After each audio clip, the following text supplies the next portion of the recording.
morning, TGIF. Welcome to DFS Army's first look NBA breakdown, brought to you by FantasyDraft, the home of rake-free daily fantasy sports. I'm CashKeg. Today I'll be doing a game-by-game breakdown using FantasyDraft lineup construction, give you my top 3 plays, high range, middle, and a guy under 10K, as well as answer any questions you might have for tonight's slate. But before that, if you're not already following me, please give me a follow on Twitch. Turn on those notifications. We know I'm going live. Also, if you are not a member of DFS Army, don't know what you're doing, please sign up with the link below or in chat using promo code TWITCH and save yourself 20% off your lifetime membership. And that includes all sports, even the fringe ones, MMA, college football, college basketball. It's bowl season. We're going to have coverage over college football for bowl season. So join us and get on in there. What's up, June? What's going on, man? Well, it's Friday, man. We all got here, right? We all made it. Before we get into any talk, man, what's everybody up to? Anybody got any plans this weekend? Is it all fantasy? Is it all college football, NFL, basketball? What's really going on? Anything exciting? No, maybe? Yes? I don't know.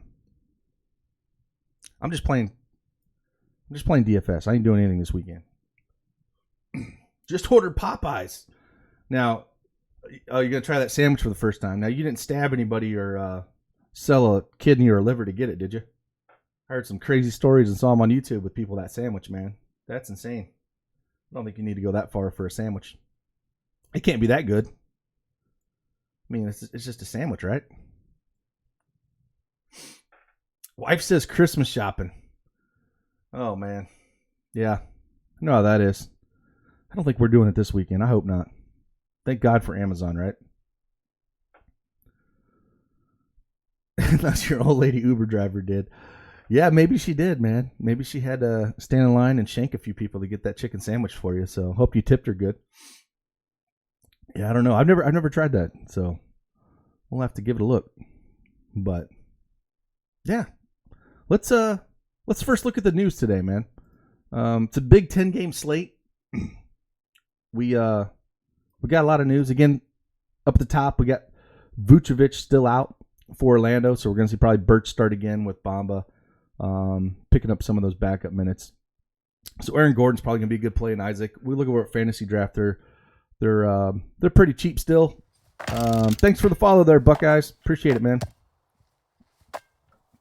But they're not, the pace with the Cleveland's not great. They're two slow teams, so they're not a must, but I think we can have some value there.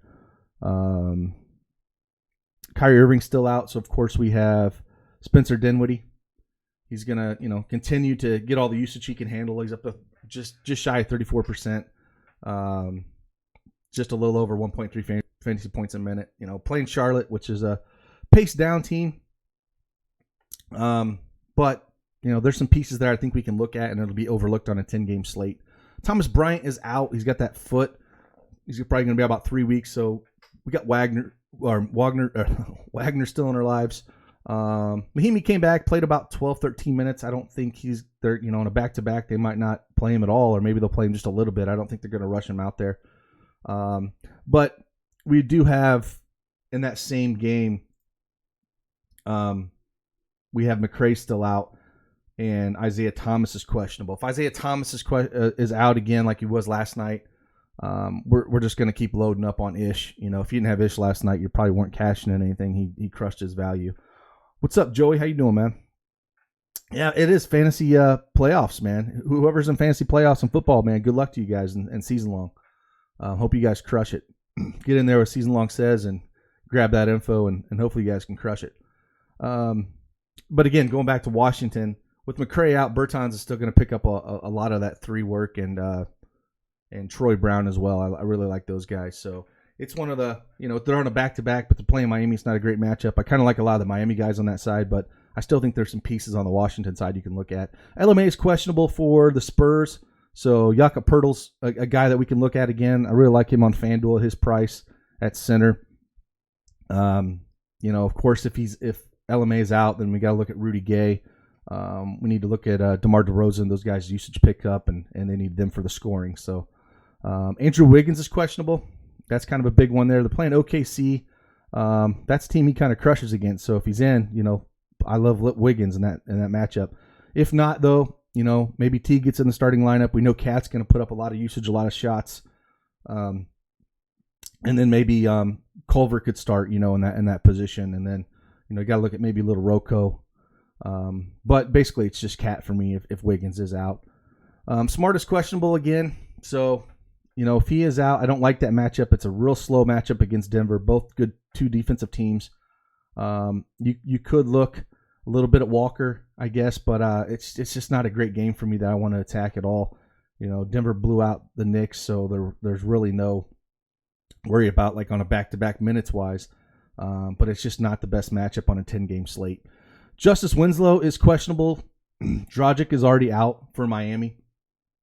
So if Winslow's in, I like him. If he's out, then we can fire up, Kendrick Nunn. He's probably going to be get a usage tick there. Like I said, I like a lot of these Miami guys are playing Washington, which they were the top pace league, or they were the top team for pace in the league. Now they're number 2. Milwaukee's number 1, took over the crown there. But still, a fast-paced team back-to-back. They should handle them. So guys like Nunn and Hero, they could get some maybe garbage time work if they take care of Washington early. So I kind of like there. There's some Miami's going to be one of my favorite teams to kind of target guys on this slate. Love playing guys against Washington. Again, we mentioned Isaiah Thomas. Those are the big ones that we really have to look at. And for me, the big ones are LMA, Wiggins, that we really have to look at, and then Winslow. If Winslow is in or out, that's going to dictate how I'm going to do a bunch of things. And then, of course, Isaiah Thomas. Those are the ones you really need to watch out for. And we'll have all that in the breaking news as it hits throughout the day, and we'll adjust fire accordingly. So, yeah, that's the gist of the news. Let's head on over and go game by game and just kind of see what we like, what we don't like, what we hate on. We'll start with the Magic at Cleveland. This game has a 211.5 over under. Orlando's favored by 3.5. Like I said, there are two teams that play extremely low pace here. So I don't love these guys at all. But we do have some, with Vooch out, Orlando's 28th in pace and Cleveland is 21st in pace. So, but Aaron Gordon, we saw he put up a monster game last game out, almost 50 fantasy points, but it was against Phoenix. And Phoenix is a top 10 team in pace. But, when Aaron Gordon gets hot and he gets rolling at 12-9 here over a fantasy draft, I think that's a fair price for him. Kevin Love at 12-4. We've seen his upside. He struggled a little bit. I don't mind him in tournaments. I can't trust him in cash. But he's definitely in play. Same with Jonathan Isaac. I have no problem playing him either. Markelle Fultz has been really good lately. 11K priced up, probably towards his ceiling. But he's been fun to watch. So I think really for me it's Aaron Gordon, Kevin Love, or Isaac here. There's not a whole lot else I love in a matchup that's got a kind of a low over-under, slow pace. They're just not a team I really want to target. But those are the three guys I would look at on this team to target. Let's head on over to the Nets and the Hornets. Brooklyn at Charlotte, 217.5 over under, where we have Brooklyn favored by 2.5. Like I said, we have Irving out, so Dinwiddie's going to get all that usage. Now he's priced up towards the ceiling. We talked about this the last time we did a pod, and he's doing it all. He's priced up towards the ceiling. I think he'll be low owned because of that, but he's got 60-point upside. We saw it with Boston and in a matchup that's not great. But he's playing heavy minutes. The usage is way up. I think he's a fine cash play with upside, so he's a kind of a guy that I have no problem with. I think there's a few other guys I like on Miami that I like more, but I have no problem running Dinwiddie out here. Allen's been on a tear. Playing against Charlotte, you have to love him at 13.5. He's priced up a bit, but in the same matchup last month, he put up 47 FanDuel points in 27 minutes. I hate he doesn't play heavy minutes, but this Charlotte team is just a dumpster fire when it comes to big. So definitely don't mind playing Allen here. And Devontae Graham's been on another level as well, but he's priced up as well. So if you're going to play guys on this team, it's basically those three. If you think for some reason Allen gets into foul trouble, you can look at Jordan at 10-3. But, I think Biyombo, they're kind of getting rid of the Cody Zeller play and playing a lot more Biyombo here. But for the most part, I'm just sticking to the top three guys. This isn't really a Prince game for me. I like the faster matchups here. And Charlotte's ranked 26th in the league in pace, whereas Brooklyn is 7. So I don't really like pace down matchups when I'm playing Prince. I would much rather stick to the guys that are getting all the usage. I guess if you're not going to play Graham, you can look at Terry Rozier. I don't think I'd play them together, especially at their prices. But I would just look at those top three and kind of move on a 10-game slate. Next game here, we have the Indiana Pacers at Detroit. We have a 211 over-under, and it looks like the Pacers are favored by 1.5. Drummond's been all right, even with Blake back. Blake's 12.5. That's a really cheap price on him. I think I don't at 12.5 he's definitely in play. There's meat left on the bone. I have a hard time playing Blake Griffin. I don't like the way he plays basketball. He's just not the same guy as of old. But he's priced accordingly at 12.5. There's some meat left on the bone there. But if you looked in his game logs, he really hasn't done anything. He's okay, but I think there's better plays on this slate. This game's kind of, again, we got two of the slower teams in the league. Pacers are 24th in the league in pace. Pistons are 25th. It's a low over-under. It's a close game. Drummond still do well, but he needs those blocks and steals to get there. Brogdon, 13.5 is a real fair price for him, so I don't mind him. Sabonis at 14K. These are kind of like last pieces to build on, and they're not guys I really want. So not really looking to play a ton of guys in this slate. And I would, on a 10-game slate, I'm not trying to play these fringe pieces down here in a slow matchup. It's basically these top four. I guess you could look at Lamb, but I think there's other places to look at. Let's head on over here to the Denver game in Boston. It's a 204. Like I said, it's 204.5 over under. I mean, in this day and age in NBA, that is extremely, extremely low. Like I said, Denver's on a back-to-back 3 and 4. The pricing's not fantastic. The Joker's 14-4. That's really low for him, but this season he hasn't been worth a crap except for that one outing in Boston where he did put up 62 against him before that triple-double. He's the kind of guy that can kind of get it done in all stats without the pace. So if you want to play him in tournaments, I have no problem with that price. But there's not a ton else I would like here. Kemba Walker went off, was smart out last game out and put up 52 burger against Miami. So it's really just Walker and Joker here. I don't have, Barton. I don't like that spot for Barton. I like him in pace up matchups. And the Nuggets are 29th in the league in pace. And Boston's 22. So I don't really care for this game except when you're playing one, taking a chance on one of the studs. But again, on a 10-game slate, there's a couple games here I'd rather target heavily on. And we'll be coming up on those that I'd really like to target. And this is definitely not one of them. So let's head on over to Minnesota at OKC.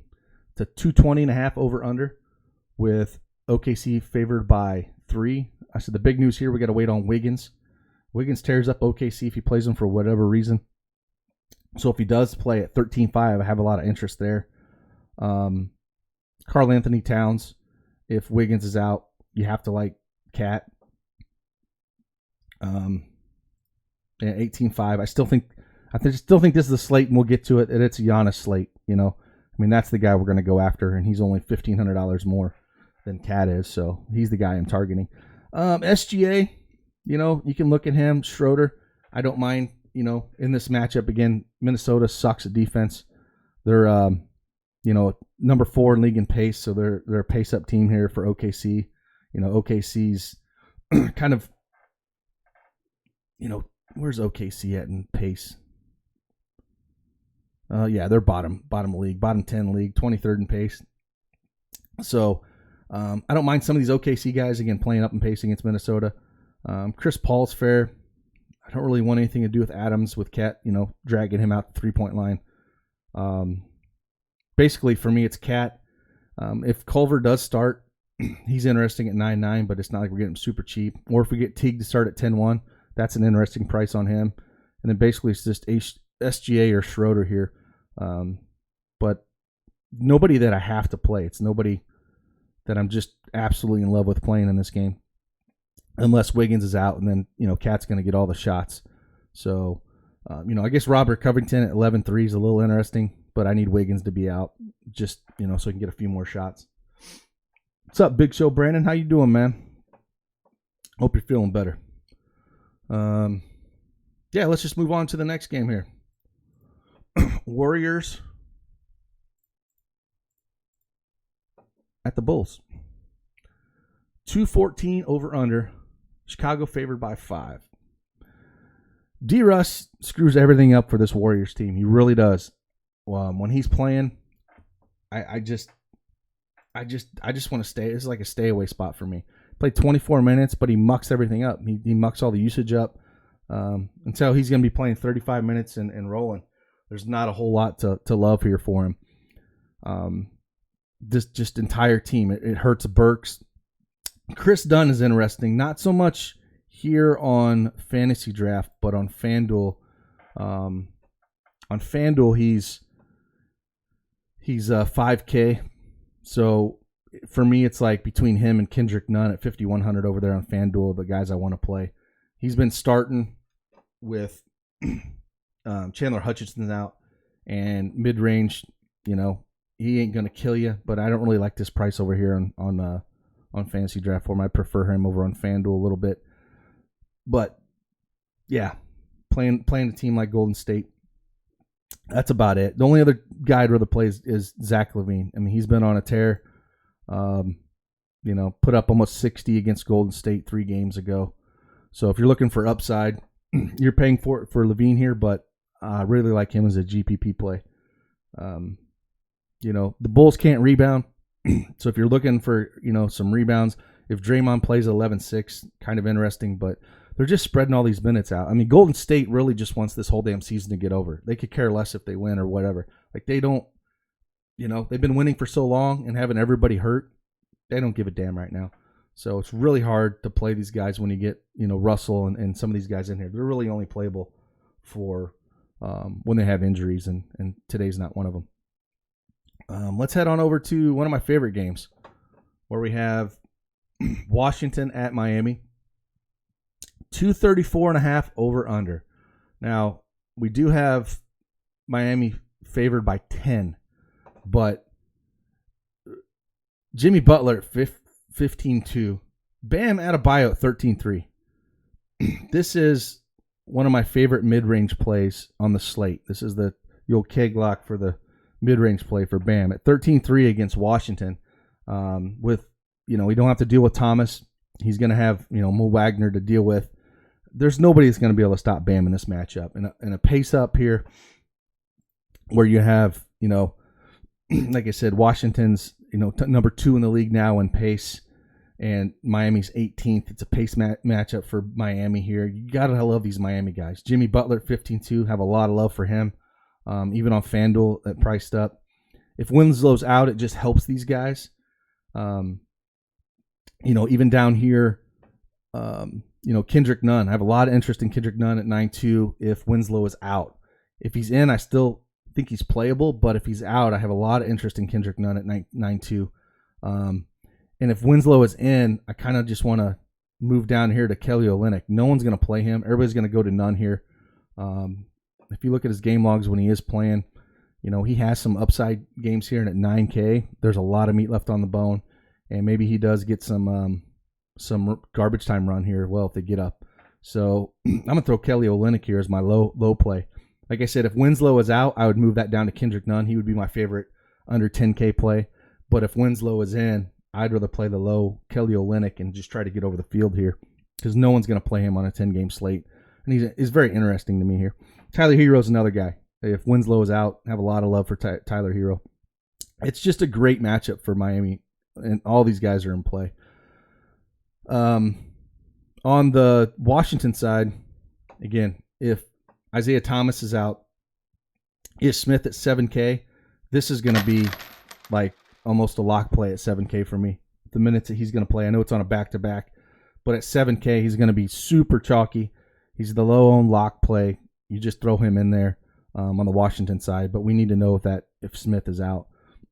Bradley Beal at 16-1, I don't care. I'll play him all day long. If this game's going to stay close, it's because of him. And these big spreads, even last night, they ended up playing against Philly, and they just keep games close. They don't let it get out of control. So have a lot of love there for this whole entire game. Like I said, just on the front court side of this, you can play Rui, Bertans, Wagner. All these guys are in play. Troy Brown at 7-3 is very interesting. Like I said, with no McCray, he's a very interesting piece. And yeah, it's a great game. This is a good stack-up game. Even if it's just a high over-under. Again, some pieces are out. We got a lot of value here, especially on fantasy draft. So one of my favorite games to play. But I'm gonna throw in here. I'm gonna take Kelly O out right now, actually, and I'm gonna think or Isaiah Thomas doesn't play. I'm gonna play Ish Smith here. But Kelly O is definitely one of my favorite GPP plays on here at Fantasy Draft. Let's head on over to the Clippers and the Bucks. And this is the second game that I have a lot of interest in. These are the two games I think a lot of people are going to gravitate towards. Clippers going to Milwaukee, 232 over under, and it's a 2.5 point spread for Milwaukee. This is a Giannis spot, man. Favorite lock play, high end. We're going to get 4 quarters of Giannis here in a matchup that I just kind of want to tackle. I have a lot of love here for Giannis.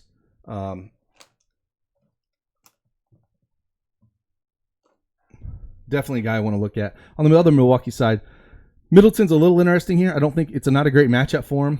I think it's the Giannis show, but at 12-4 and 12-3 for Bledsoe and Middleton, still a great price for both these guys. And if it's going to be a back and forth game, those are the guys you want to target. I have a little more interest in Middleton than Bledsoe, but either one of those guys is fantastic. There's nobody else I really want to play. I guess you could look at Brook Lopez, but there's nobody else I really want to play on the Milwaukee side besides those 3 on a 10-game slate. On the Clippers side, though, I have no problem paying up for Paul George or Kawhi Leonard. I think I prefer Paul George over Leonard, but just for price, but I have no problem playing them. But I think my favorite play on the Clippers is, where's he at? Montrezl Harrell. 12-2 for this cat going up against that Milwaukee front court. He ended up putting up a pretty big game against Milwaukee here earlier in the year. 34-13, 62 fantasy points last month, actually a month from today. So I have a lot of interest for him. He's probably one of my favorite, mid-range plays here with Bam. Bam and Harrell are 2 of my favorite mid-range plays. I still like Bam more, but these are the guys that I absolutely love on the slate in that mid-range. And then that's really it. It's like Lou Will. I don't mind playing on these slates. 12-6, but I prefer Harrell.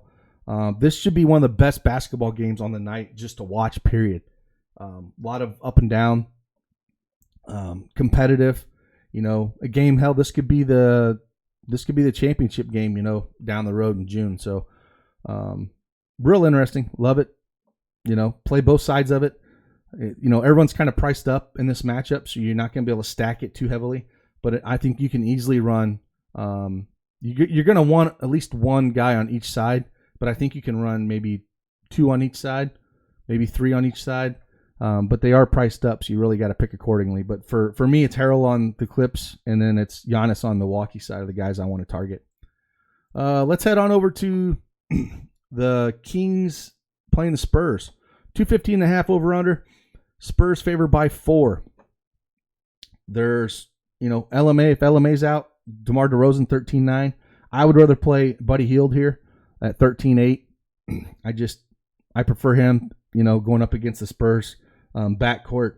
I just think he has more upside than DeMar DeRozan. We've seen, Rudy Gay here at 10.7 is interesting. If LMA is out, he'll jack up some shots. Jakob Poeltl at 11.4 is a little pricey for me on this slate. I think he's okay for cash. I prefer him over on FanDuel, where on FanDuel, where's his price at? On FanDuel, he's 5.1. I kind of like that. I think it's a little rich here for Jakob Poeltl on FantasyDraft, but I still think he's definitely in play. Yeah, he put up that 43 spot in 41 minutes in that overtime game. But yeah, if LMA's out, you definitely have to give him a look. And then if he's out as well, you could look at a guy like Rashawn Holmes. That's basically it.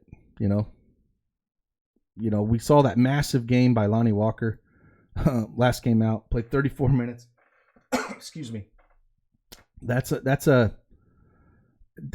kind of an outlier. I mean, yeah, I saw 16 minutes the game before, put up 21 fantasy points. I don't think I'm chasing that. It's 7-8. If you want to take a stab, go for it. If you think they're going to unleash him, I don't know. I have a hard time thinking, definitely not. Don't play that guy in cash and chase those points. But in GPPs, if you want to take a shot, go for it. But for me, it's if LMA's out, it's just DeMar DeRozan, Jakob Poeltl, and Rudy Gay are the main targets on this team. And on the other side, it's just Buddy Hield and Rashawn Holmes. And then let's hit up the last game, and then maybe we'll talk through some things. I'll go over on FanDuel and give you my favorite plays early on FanDuel at each position. Where we have the hammer game here. Lake Show going to Portland. 224.5 over under. Where we have the Lakers favored by 4. Really on the Lakers, it's Anthony Davis and LeBron James. That's it. I don't have a lot of love for anybody else. Yeah, Rondo put up a ceiling game. I think it was it last game. Yeah, 48 points in 32 minutes. I'm not chasing that. It's basically those two. On the Portland side, the old LeBron James banana boat buddy, Carmelo Anthony. Thanks, Brandon. Appreciate it, man. Thanks for the bits, brother. So taking a shot at Carmelo Anthony's very interesting. At 11.9, so you want to try to show up LeBron James. It's his buddy. Not just that. I think if they're going to stay close, he's going to have to help the scoring load. Lillard finally found his game last game out. He's 15-3. He's priced up. I don't love it, but he put up 51 fantasy points against Sacramento. And then McCollum's always 13-7. He's always interesting in tournaments. Those are only the 3 guys that I'm looking at here. With Melo back, I don't want any of these other guys. He kind of sucks up all the extra usage and a little bit more and takes away from Lillard a little bit. It's just those 3. Hassan Whiteside at 14.5. I have no interest in that. That's about it on this game. I prefer loading up on. This is an island game. It's all the games. The latest game starts at 8:30, and then you have this game at 10:30. 2 hours later than the last game on this 10-game slate. So no one I actually have to have, but interesting to say the least. But yeah, let's head back over, see what questions we got going on, and then maybe I'll jump into a little bit of FanDuel.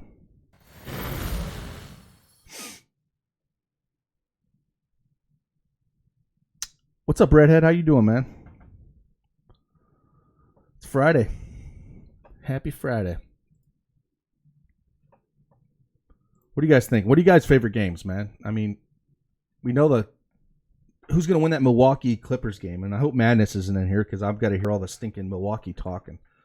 And it is a smash spot for Giannis. That's a guy that you just pay up for, but you think You think the Clippers go in there and show Milwaukee that who's the team to beat? I mean, that should be good TV to watch that game for sure. And I just hope Washington can keep that game close with Miami, because that game should have a ton of points in it. Ton of points. Thanks again, Brandon. I appreciate you, man. Love you. Would you make a rule in GPP where you put someone from LA, the Clippers, and Milwaukee in every lineup? I think you could on this slate, man, because I want someone. And Giannis is almost a damn lock button play for me on this slate. You know, I just love playing him so much in this game. But I think that's a good rule to play, Brandon, because someone's going to go off in that game. Like I said, my favorite cash plays are Giannis and Harrell on the other side. But I think with that over-under and how close it is, I think you'll probably see somebody on one side or the other in the winning lineup, unless that game just flops completely.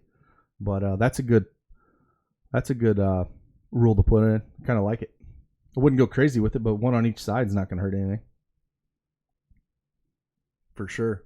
Like I said, I think there's some stay away spots completely here. And then I don't know if you need that hammer game at all. But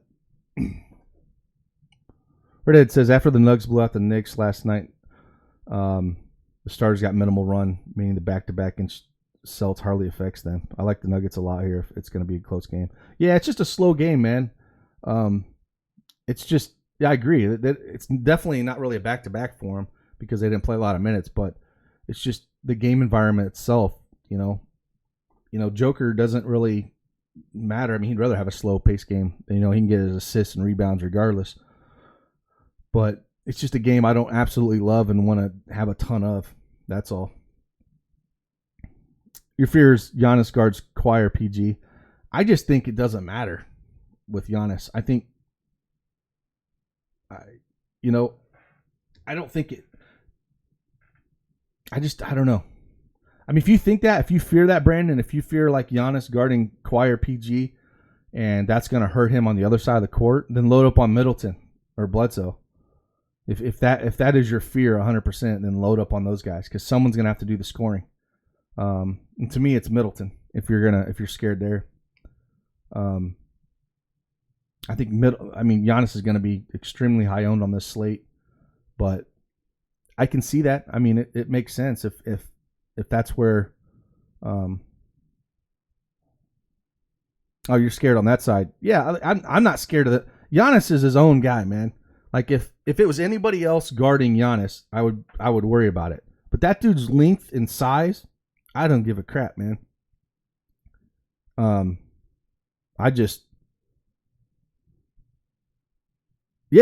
Will.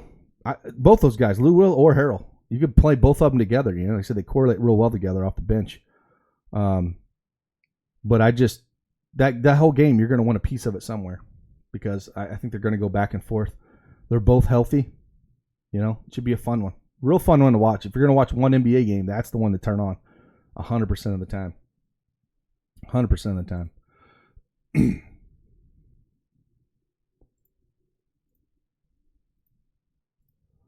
But, again, went through fantasy draft, man. Is Giannis the keg lock? Yes, Giannis is the keg lock for me today. I just want 4 quarters of Giannis. He's got 80-point upside here. I get it. PG-13 and Kawhi's on the other side, man. But that would be my high-end lock play of the day. On fantasy draft, you know, I haven't done lineup construction the other ones, but looking at fantasy draft lineup, he's a lock for me. Speaking of fantasy draft, the only rake-free daily fantasy site brings the heat again with a $200,000 guaranteed rake-free contest, the Hooters main event. This is the largest and only rake-free contest of its kind you'll find. And remember, only on fantasy draft are 100% of your entry fees paid to contest winners. Sign up at fantasydraft.com with referral code CHIEFST and you'll get a free 7-day trial membership. Let's slide right over real quick and I'll show you some of the savings. Like I said, showed you this before on Wednesday. Rake free. If you add everything up and all the rake you paid on the other sites, you'll probably want to puke. Do that for about a week. And then look at the savings here that keep adding up. Showed you these charts before. Again, 50, when it's rake free, 50, you're taking half the money, You come down here where it's 10%, you can see the bell curve. 15%, like most sites charge you these days, just goes down even more, actually, who takes some of the money home. And then there's the pricing structure for Fantasy Draft. You know, if you only play less than $100 a month, it's free. It don't cost you a dime. You know, play up to 1,000, which, you know, a lot of people are in that range. It's only $6. $6 for 1,000. If you're paying anyone else, you're paying $100 at 10% rake. So your money's staying in your pocket, which it should. That's where you really got to look at. So get on over there, sign up, man. It's where you want to be. It is where you want to be.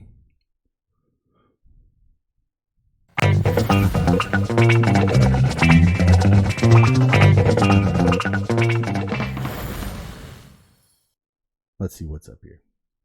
The Brooklyn-Charlotte game looks juicy. It looks juicy for a few guys. It'll be lower owned than it should. But again, you know, there's a couple pieces that you can go. Like I said, Allen, there's a few pieces there. But I still like that Washington-Miami side. The Miami players are way too cheap on Fantasy Draft. Even on FanDuel, I'm gonna go over there and show you my favorite plays on FanDuel, how I'm starting my lineups in. And there's a few of them in there for sure. I don't think so. 7-1, too much for Allen. I'm going against Charlotte. I think in tournaments he's not. In cash games he is for me, but in tournaments, no way. Yep. Yeah, important to play cash games on Fantasy Draft too, for sure. Like Brandon was just saying. Thanks again, man, for the bits, man. I appreciate you. Yeah, on DK 7.1. Yeah, on it's too much for cash games. Thanks for the follow, Trick Z. Appreciate it, man. All right there. Raph Owen says, third day with the Army, and I'm 3-0. Even cashed on that tough 4-game slate yesterday. That's great to hear, man. Like I said, get in there. You know, head on over there. We're going to keep it going. We're going to keep that streak going, Owens. It's a good slate 10-gamer, man. Love to see that. I love to see that 3-0 start, man. Love it. Let's head over to FanDuel real quick, and I'll just do a quick drop plays I like over here on FanDuel at each position. Not going to do a whole lineup, but like we said, if Isaiah Thomas is out, it's really going to be hard not to play Ish Smith at 4,300. I'm going to put him in there because I'm just going to assume IT2's out. We don't know. We'll have to wait a little bit longer. But I'm throwing him. He's my point guard I'm starting things with if that happens. At shooting guard, I think you can go a couple ways. You can go Buddy Hield or you can go Jimmy Butler. I'll take Butler against hopefully Winslow's out. Even if he is, I think Butler has a good game at 9-1. He's priced up, but I think there's enough value on this slate. We can easily fit him in there.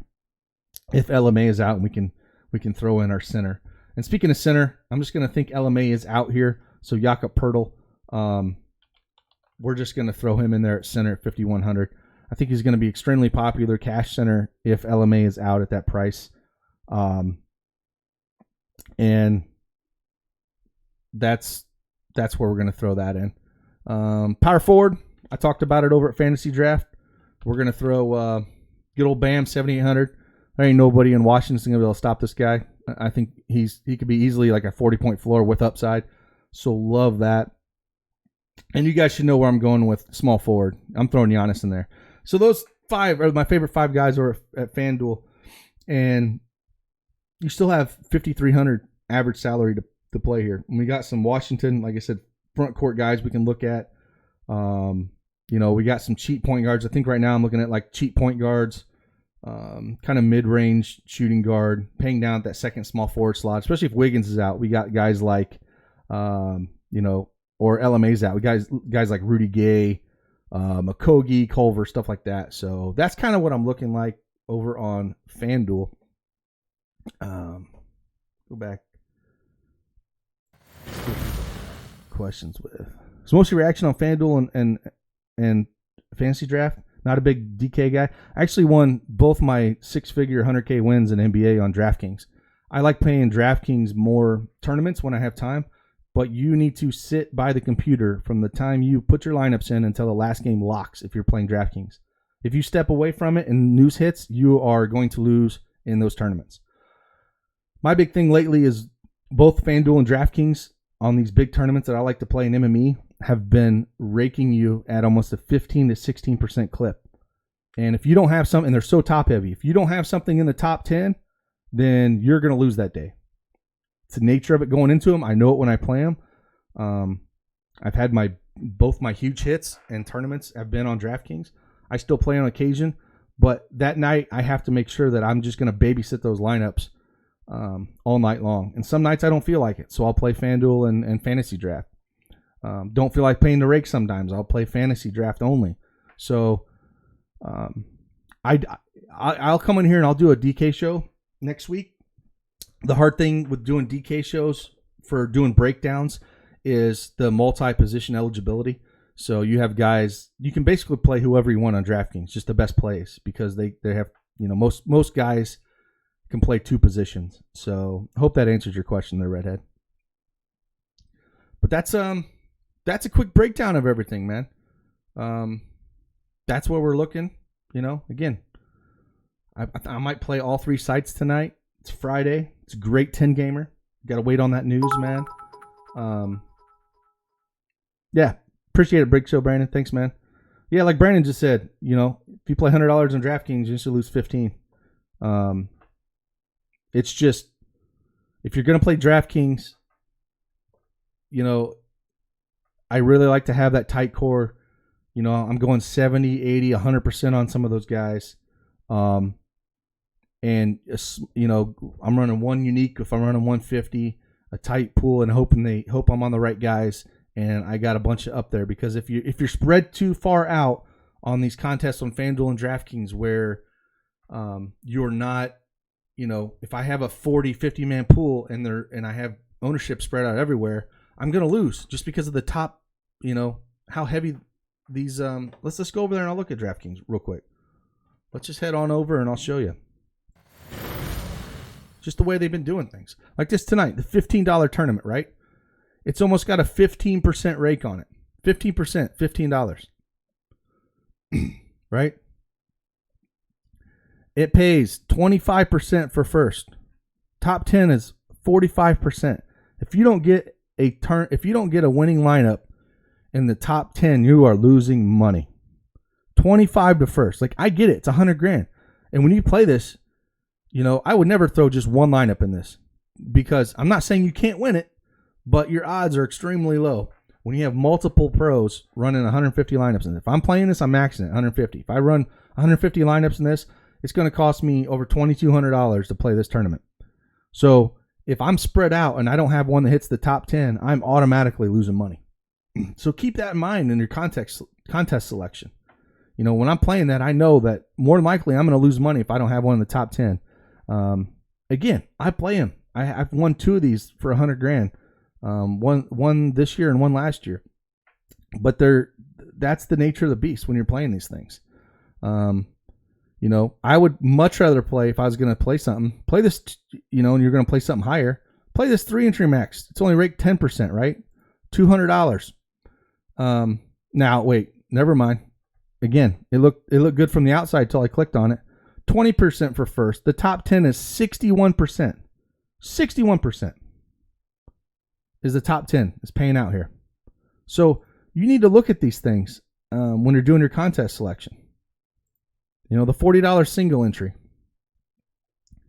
10% for first, which isn't bad. The top 10 is still 33%. That's a little bit better structure I can get behind. But when you're doing these, definitely look at where your rake is at, where you're spending your money, because over the long term, it's going to help your bankroll and keep you in the game longer.